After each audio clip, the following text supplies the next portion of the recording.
The flag at half-mast at Edinburgh Castle is a symbol of the mourning of the British state in Scotland.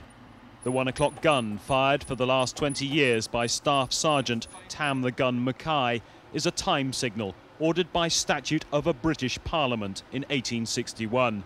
Whether it will be fired on Saturday or whether the gun will be draped in black has yet to be decided.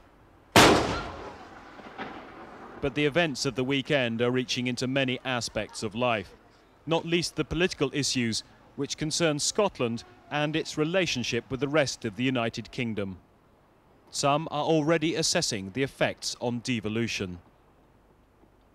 We will see a celebration of various symbols of Britishness, including Scotland's contribution to that culture. We will see Scottish pipers, we will see Scottish soldiers being involved in the funeral arrangements. One of the interesting things to ask is whether or not the No campaigners will in any way be able to use, or at least to refer to, the events of the last few days to perhaps stimulate in people's minds doubts about devolution. It will clearly have to be done sensitively. If they were to be seen to exploit Diana's death in any very clear, crude way, it would clearly backfire. But there will be no campaigning this week as a mark of respect to the Princess, emphasised by a wreath laying by the Lord Provost of Edinburgh today. The Royal Highland Games at Braemar, a traditional venue for the royal family, have also been cancelled. However, opinion poll evidence gathered before the Princess's death shows that attempts by Scottish business to influence the population against tax-raising powers may have succeeded. A poll published in today's Herald newspaper shows a drop in support on the question of whether there should be a Scottish Parliament. In July, 65% agreed and 19% disagreed. Now those in favour have dropped to 61% and those disagreeing have gone up to 23%.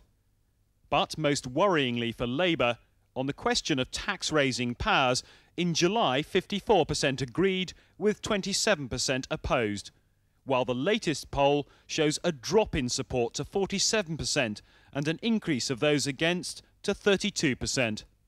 This raises the spectre of a yes-no vote, and it doesn't take into account the most recent events.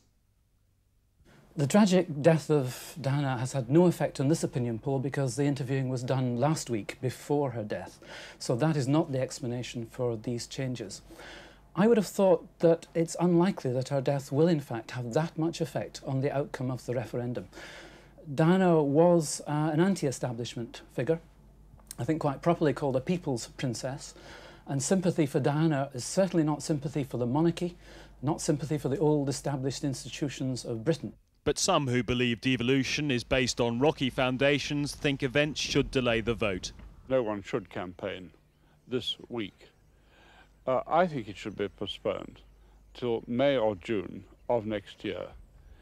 And the question should be reduced to one, namely, do you approve of the 1997-1998 Scotland Act as passed by Parliament? The Secretary of State for Scotland has ruled out postponing the vote because of the need for primary legislation in Parliament before it could be changed, and has said there is still enough time for the campaign.